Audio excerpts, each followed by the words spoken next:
Eidgah ground ఉంది అధ్యక్ష. ఆ ఈద్గా గ్రౌండ్లో సిపిడిసిఎల్కి మన ఒక సబ్ స్టేషన్ గురించి ల్యాండ్ అలాట్మెంట్ ఇచ్చారు. అక్కడ ఇప్పుడు రంజాన్ నడుస్తుంది, ఈద్గా గ్రౌండ్ అది. దాని పక్కకు వేరే ప్రభుత్వ స్థలం ఉంది. ఆ స్థలంలో కొంచెం నాకు క్యాంప్ ఆఫీస్కు స్థలం ఇవ్వమంటే అది వాళ్ళు ఐడెంటిఫై చేయలేకపోయారు. సబ్ స్టేషన్కు నేను లోకల్ ఎమ్మెల్యే ఉంటే నా నాలెడ్జ్ లేకుండా నేను ప్రివిలేజ్ నోటీస్ ఇస్తే కూడా యాక్షన్ తీసుకుంటారో లేదో అని చెప్పి మీది చెప్తా ఉన్నాను.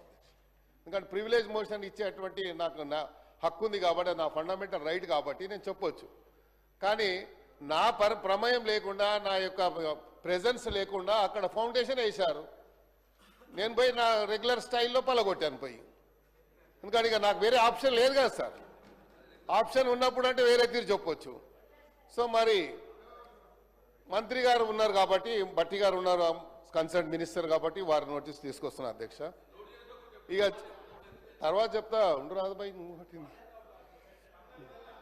సార్. రెండోది అదే చెప్తున్నా, నోట్ అంటారు తర్వాత నోట్ అంటారు రిప్లై వస్తుంది. అబ్బాయి నువ్వు చూడలేదా సార్? ఇంకోటి, నేను రీసెంట్లీ ఒక